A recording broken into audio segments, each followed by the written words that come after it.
하나님 말씀은 호세아서 13장 4절부터 11절 말씀까지입니다. 그러나 네가 애굽 땅에서 나옴으로부터 나는 네 하나님 여호와라. 나밖에 내가 다른 신을 알지 말 것이라. 나 외에는 구원자가 없느니라.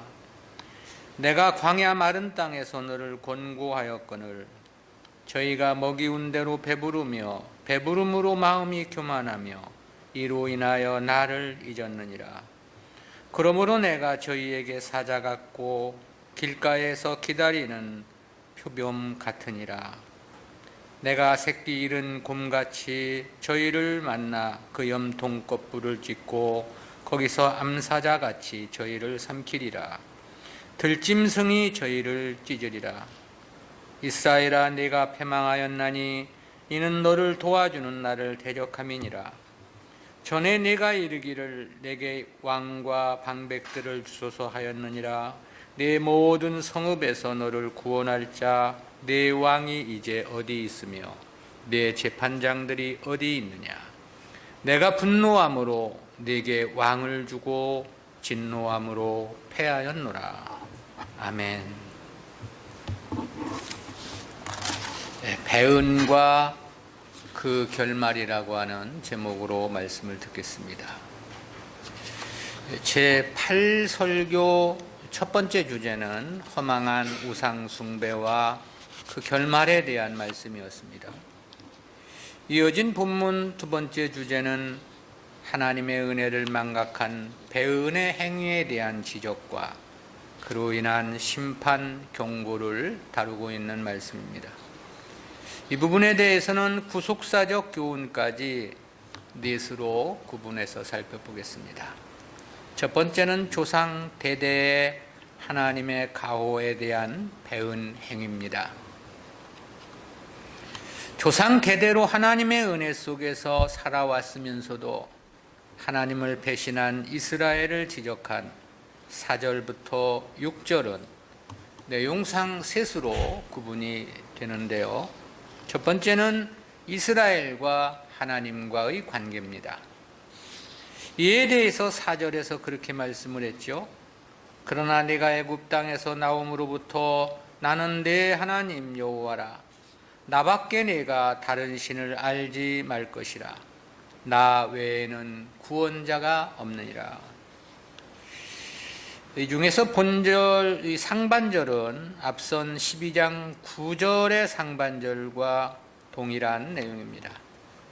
이스라엘이 애굽 땅에서 나옴으로부터 나는 네 하나님 여호와라고 하신 것은 이스라엘이 섬겨야 할 진정한 신이 과연 누구인지를 부각시키기 위한 말씀입니다. 또한 하나님의 은혜를 저버린 북이스라엘의 망령된 행실을 부각시키려는 목적도 있습니다. 왜냐하면 저들이 하나님의 은혜가 없었다면 이스라엘이란 국가의 태동은 불가능했기 때문입니다. 영원히 애굽의 종살이로 살아갈 수밖에 없는 운명이었던 거죠. 그리고 하반절에서 나밖에 내가 다른 신을 알지 말 것이라. 나 외에는 구원자가 없느니라 라고 말씀을 하셨는데요. 의미는 역시 마찬가지입니다. 이스라엘을 구원하신 권능을 소유하신 분은 온 우주에 오직 하나님 한 분뿐이라는 진리를 강조하고자 함입니다.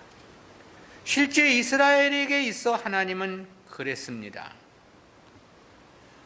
하나님은 전무후무한 엄청난 이적과 재앙을 애굽에 쏟아 부으시고 저들을 애굽에서 구원해 내셨지요. 뒤쫓아오는 애굽 군대를 불기둥과 구름기둥으로 막으시고 홍해를 갈라 저들을 육지로 그 바다를 건너게 하셨습니다. 그리고 뒤따라 들어온 애굽 군대를 다시 바닷물을 합치게 하여 수장시켜 전멸시켜 주셨지요.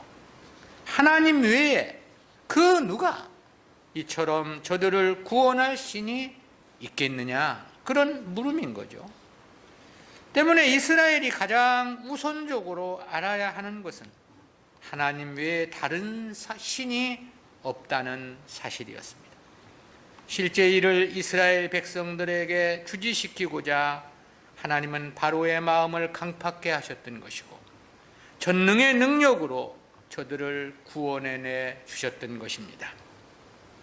저들에게 허락하신 가나안에 이르게 되면 이방인들이 믿고 섬기는 우상들을 모방하거나 따라가서는 안 되기 때문이었습니다. 여기서 말씀하신 취지가 바로 이러한 역사와 의미를 추억하며 강조하고자 함의 목적이 있는 겁니다. 두 번째는 이스라엘에게 베풀어 주신 하나님의 은혜인데요. 이에 대해서 5절에서 그렇게 말씀했습니다. 내가 광야 마른 땅에서 너를 권고하였거늘. 이는 홍해를 건너 광야에서 베풀어 주신 하나님의 놀라운 은혜, 은총을 말씀하십니다. 하나님은 그 40년 광야 생활 동안 하늘에서 만나를 내리셔서 저들의 양식을 책임져 주셨습니다. 물이 필요할 때는 반석을 깨치셔서 폭포수처럼 물을 쏟아 부어 주시기도 하셨습니다.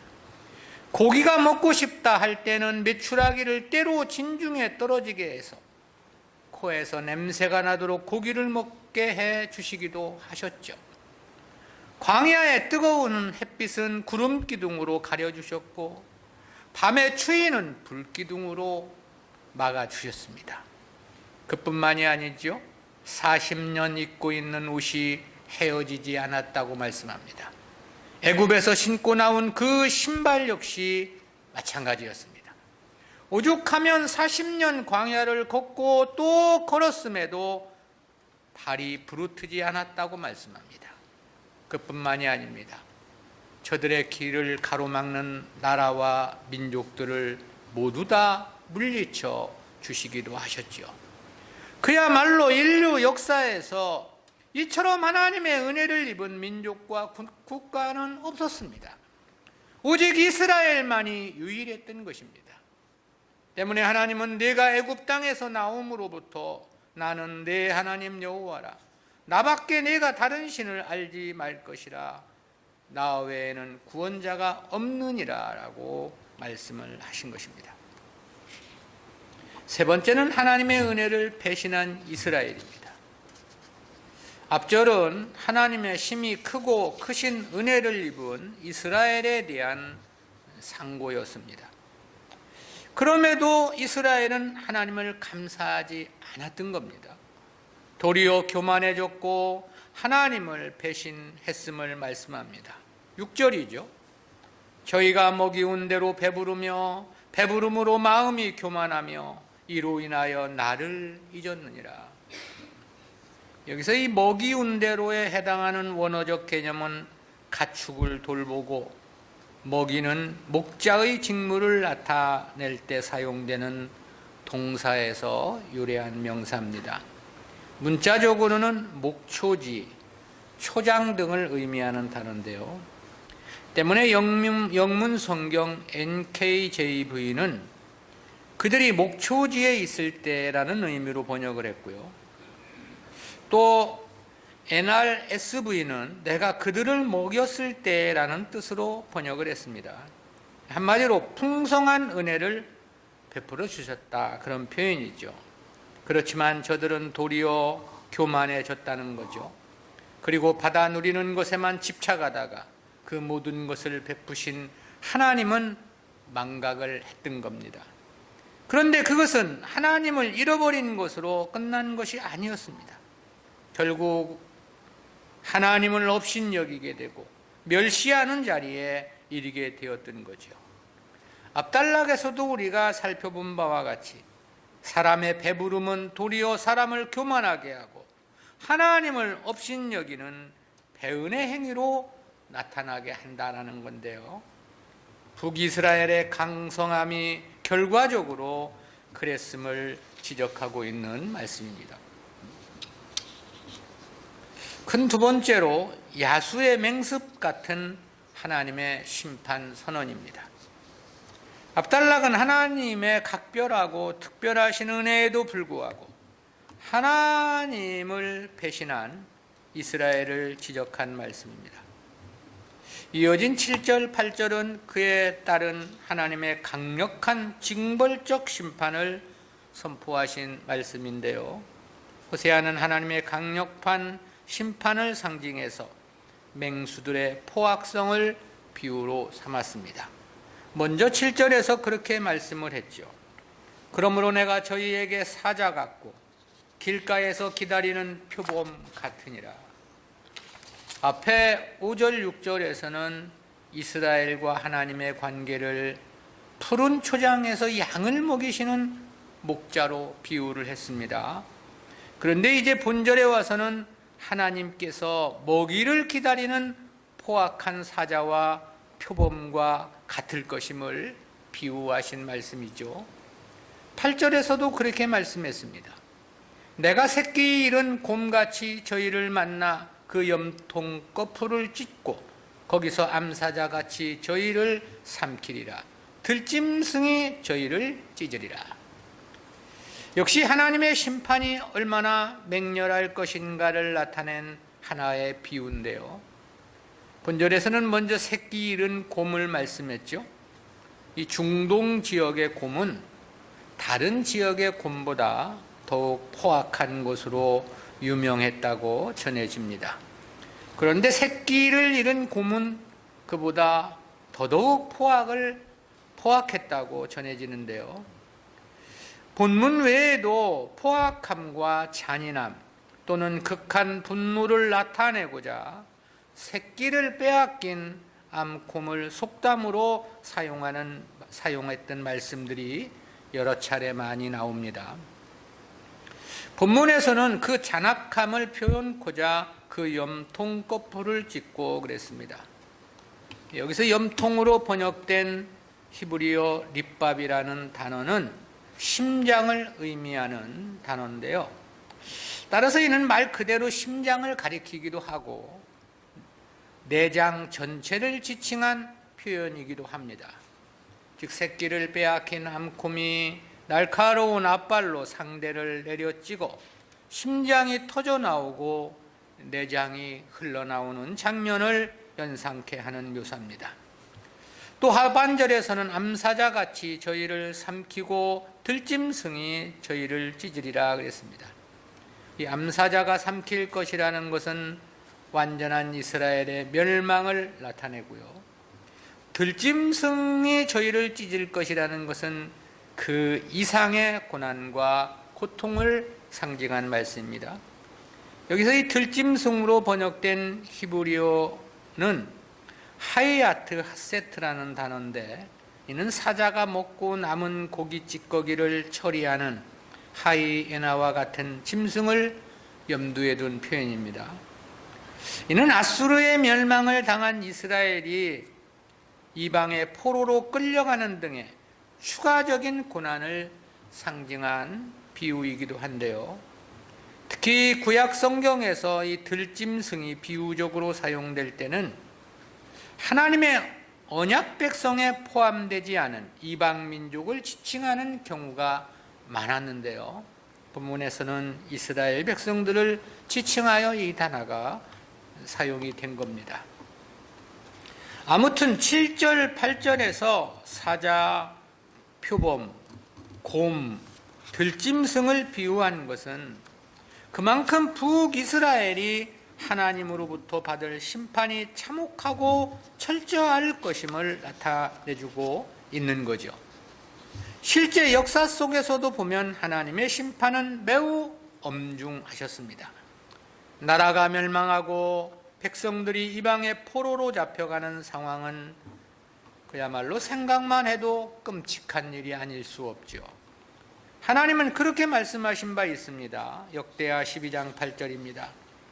그러나 저희가 시삭의 종이 되어 나를 섬기는 것과 열국을 섬기는 것이 어떠한지 알게 되리라 하셨더라. 유다왕 르호보암이 하나님을 바르게 섬기지 않자 애굽왕 시삭을 통해서 징벌하시면서 하신 말씀인데요.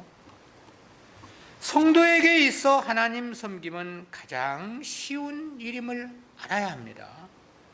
하나님을 배신하고 징벌이 임하게 되면 그야말로 그 심판은 매우 엄중하고 감당하기 힘든 고통이 엄습할 것이기 때문에 그렇습니다. 세 번째는 세속 통치를 신봉하던 북이스라엘에 대한 심판 경고입니다. 압달락은 하나님의 은혜를 배신한 이스라엘에 대한 심판 경고였고요. 이어진 9절부터 11절까지는 세속 통치를 신봉함으로 당하게 될 이스라엘의 심판에 대한 경고 메시지입니다. 이에 대해서는 내용상 셋으로 구분해서 살펴보겠습니다. 첫 번째는 이미 패망이 확정된 이스라엘입니다. 9절 말씀입니다. 이스라엘아, 내가 패망하였나니 이는 너를 도와주는 나를 대적함이니라. 여기서 이 패망하였느니로 번역된 히브리어 쉬헤데카라는 단어는 망하다, 붕괴하다, 파괴하다 등의 뜻을 나타내는 완료형 동사입니다. 이것이 완료형 시제로 되어 있는 것은 다만 시간의 문제일 뿐 이미 망한 것이라는 그런 의미입니다. 그리고 그 망함의 원인을 하반절에서 이는 너를 도와주는 나를 대적함이니라 그렇게 말씀을 했죠. 이 하반절은 이는으로 번역된 접속사 키를 사용해서 멸망의 원인이 무엇인지를 분명히 밝혀주고 있는 건데요. 근데 이 부분에 대한 번역들이 조금 다양합니다.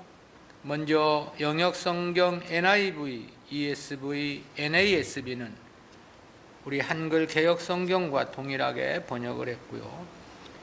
KJV, NKJV, NJB는 그러나 너의 도움은 나에게 있다라는 뜻으로 번역을 했습니다. 또 NRSV는 70인역을 참고해서 누가 너를 돕겠느냐라는 의미로 번역을 했고요. 이 NRSV는 이는으로 번역된 접속사 키를 이 필사상의 오류로 보았던 겁니다. 신학자 스튜어트에 따르면 원래 성경에는 누가라는 뜻을 나타내는 미란 단어로 기록되었는데 필사자가 오류를 해서 키라는 단어로 바꾸었다는 거예요. 그러니까 너를 도와주는 이란 말이 누가 너를 돕겠느냐라는 뜻으로 해석을 한 겁니다. 즉 여호와 외에는 이스라엘을 도울 분이 없다는 의미로 해석을 한 거겠죠.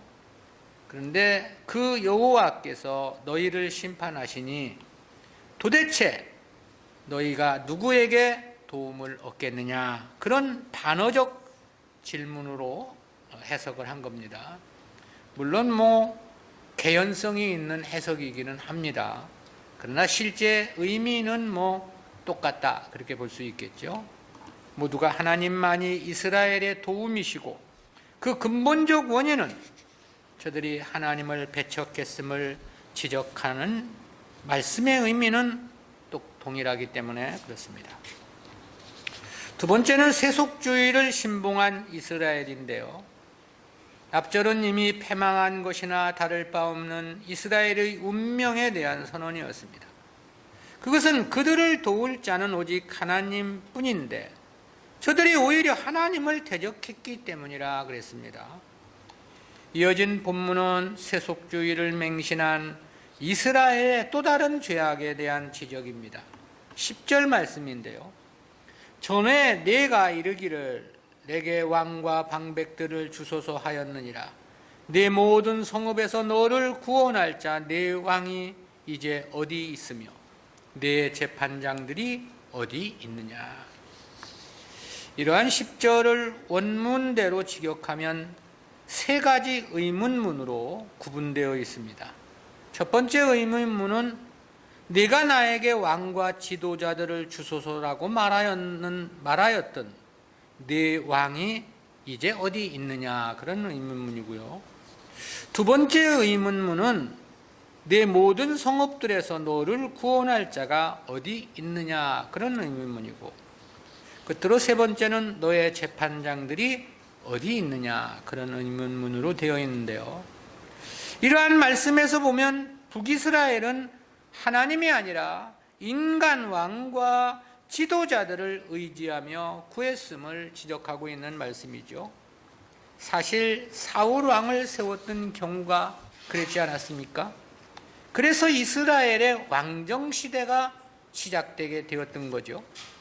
그런데 당시 북이스라엘의 왕들을 보면 하나같이 사실 자격이 없는 자들이었습니다. 하나님께서 인정치 않는 왕들이었다라는 거죠. 그렇다는 것은 본서 7장 3절부터 7절에서 이미 언급된 바 있습니다. 8장 4절에서는 그렇게 말씀을 하기도 했죠.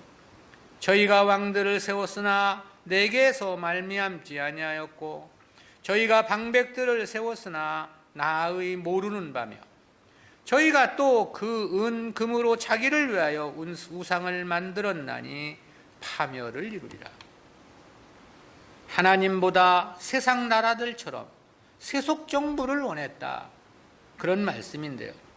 그런데 그 왕들이 지금 어디 있느냐고 하나님은 묻고 계신 거죠. 계속 반복되는 암살과 왕권 교체의 혼란한 국내 사정이었습니다. 거기에다 빈번한 외세의 침략과 약탈이라는 정세를 맛보아야만 했죠. 때문에 저들은 더욱더 자신들을 구원할 수 있는 다윗과 같은 진정한 왕과 지도자를 원했을 것입니다. 그렇지만 저들의 요구대로 그런 왕은 나올 수가 없었던 거죠. 왜냐하면 그 자체가 하나님을 배신하는 행위에 불과했기 때문이죠. 다윗이 위대하긴 했지만 그렇다 해서 다윗이 나라를 구한 것은 결코 아닙니다. 모두가 다 하나님의 은혜였던 거죠. 그런데 저들은 하나님은 찾지 않고 훌륭한 인간 왕만을 원하고 있었던 거예요. 그러니 그런 속에서 안녕을 원하고 구원을 원한다는 것은 그야말로 말이 안 되는 일이었던 거죠. 모든 인간들의 생사화복은 실제 하나님께 있는 까닭이었습니다. 그 너무나도 평범한 진리를 이스라엘은 망각하고 엉뚱한 것에서 안녕과 평안을 찾았던 거죠. 즉 하나님 외에는 저들에게 왕은 없는 것이었습니다. 그런데 이스라엘은 알지 못하고 전혀 도움도 되지 못하는 인간 왕, 인간 구원자, 인간 재판장들을 구했다는 거죠. 그의 하나님께서는 저들의 어리석음을 냉소적 어조로 지적하고 계신 것입니다. 오늘날도 이런 경우는 너무나도 노골적이죠. 왜냐하면 교회에 나와서 기도한다는 게 하나님을 구하는 게 아니지 않습니까? 그저 세상 것을 요구한다는 것을 보면 뭐 이 당시와 무엇이 다를 바 있겠는가라는 생각을 하지 않을 수 없습니다. 이는 하나님의 왕 되심보다 인간 왕을 요구한 것과 하나도 다를 바 없는 행태라는 것을 우리는 반드시 기억해야 합니다. 세 번째는 하나님의 심판 선언입니다. 앞절은 세속적 통치를 신봉한 이스라엘에 대한 어리석음을 지적한 말씀이고요. 이어진 11절은 그 결론에 해당하는 언급인데요. 내가 분노함으로 네게 왕을 주고 진노함으로 패하였노라. 본절을 직역하면 나는 나의 분노로 네게 왕을 줄 것이며 나의 격분함으로 취하여 갈 것이다, 그런 뜻이 되는데요. 이스라엘은 하나님의 선민으로 하나님을 왕 삼고 살아야 할 민족이었습니다.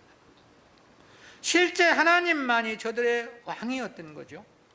그런데 저들은 하나님을 원한 게 아니라 인간 왕을 원했다라는 겁니다. 때문에 하나님은 저들에게 왕을 주시되 분노로써 주셨다, 지금 그렇게 말씀하고 있죠.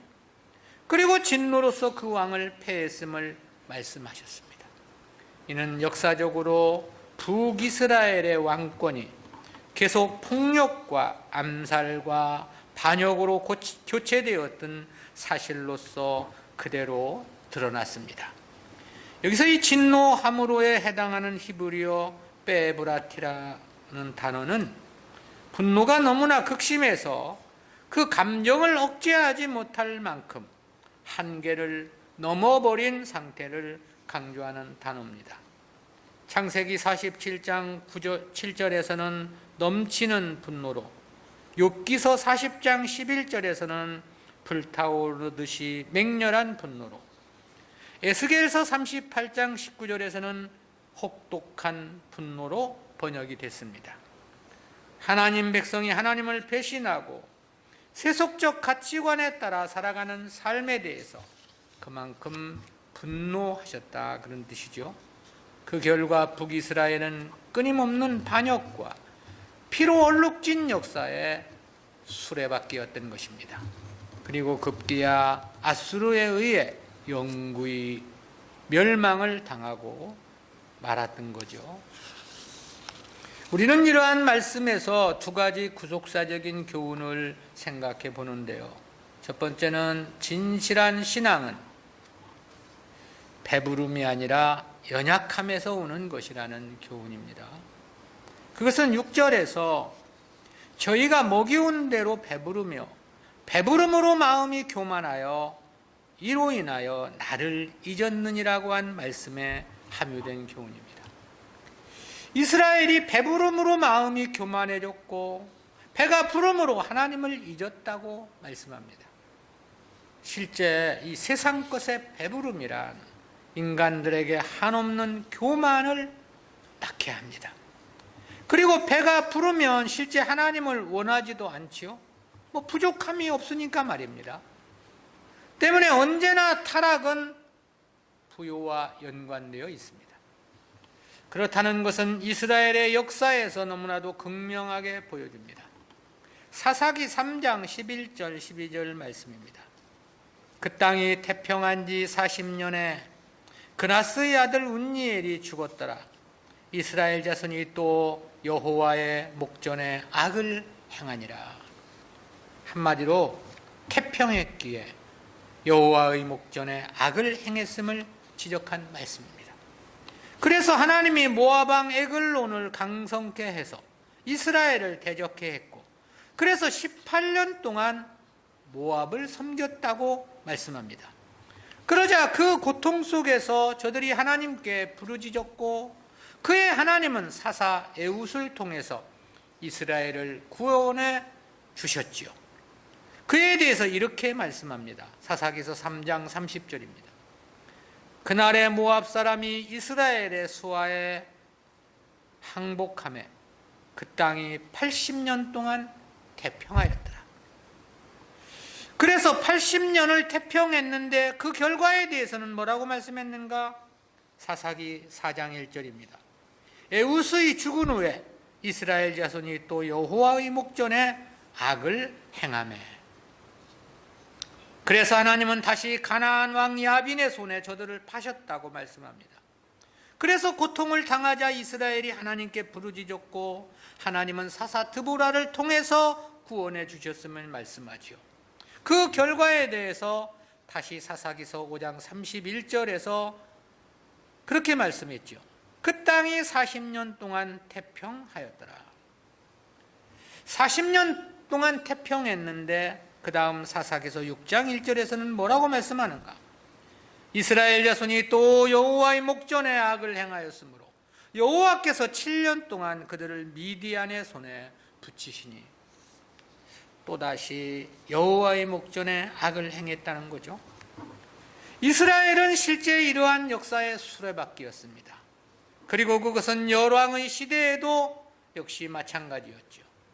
때문에 앞서도 살핀 바 있지만 주님은 그렇게 말씀을 하셨죠. 마태복음 19장 23절입니다.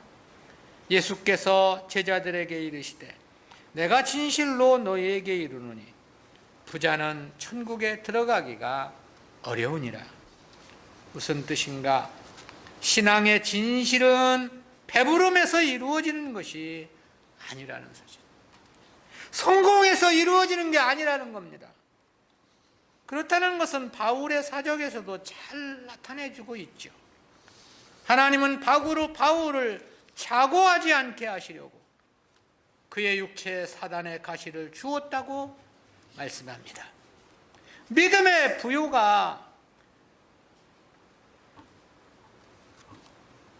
세상 것의 부요로부터 말미암는다면 왜 부요가 아니고 사탄의 가시를 주셨겠는가?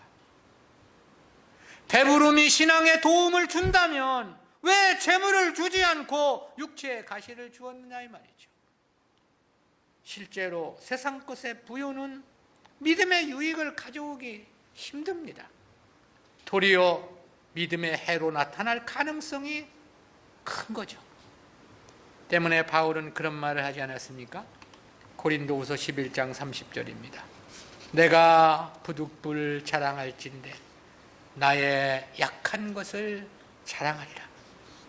왜 바울은 강한 것, 잘난 것을 자랑하는 게 아니고 못난 것, 약한 것을 자랑한다는 것인가? 그 이유에 대해서 이렇게 답변을 합니다. 고린도후서 12장 10절입니다. 그러므로 내가 그리스도를 위하여 약한 것들과 능욕과 궁핍과 핍박과 곤란을 기뻐하노니 이는 내가 약할 그때 곧 강함이니라. 무슨 뜻인가? 오히려 세상적으로나 육신적인 것이 약할 때 믿음은 더욱더 강력해진다는 말씀입니다. 성도가 세상 것의 부요만을 원해서는 안 되는 이유입니다. 배부름만을 축복이라 생각해서는 안 되는 이유입니다. 신앙의 진실은 배부름이 아니라 도리어 연약함에서 진실해지고 강해지는 것이기 때문에 그렇습니다. 우리에게 약한 것이 있습니까? 감사하십시오. 그 때문에 믿음이 지켜지는 것이기 때문에 그렇습니다. 두 번째는 성도에게 있어 유일한 희망은 오직 하나님뿐이라는 진리입니다. 그것은 9절에서 이스라엘아 네가 패망하였나니 이는 너를 도와주는 나를 대적함이니라 라고 한 말씀에 함유된 진리인데요. 이스라엘은 사실 다른 이웃 국가들에 비해 아주 작은 나라였습니다. 별것 없죠. 지금도 전체 다 해봐야 800만 밖에 안 되는 국민 숫자가 그거밖에 안 되는데 우리나라 또 작은 나라인데 5분의 1, 6분의 1 정도밖에 안 되는데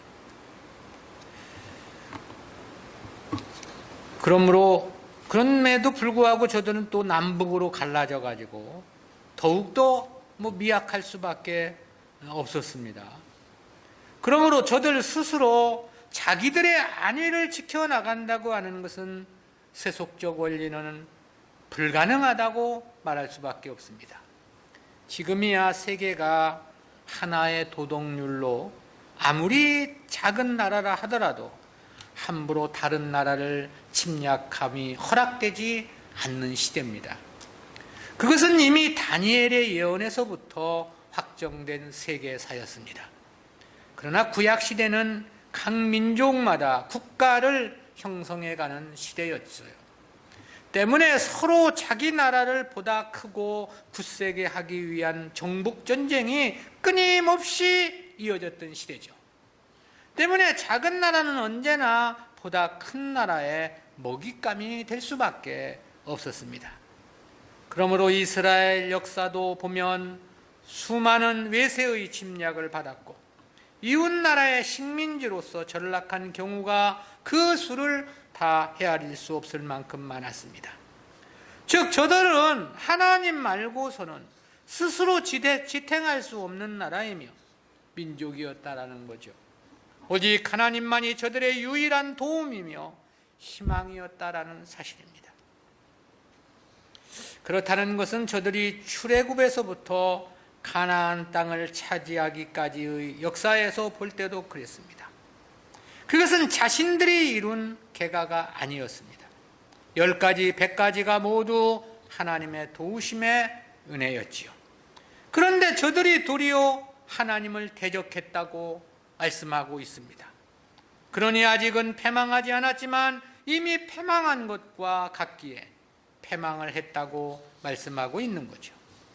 그리고 이러한 원리는 어느 시대나 성도들에게 동일하게 적용되는 원리입니다.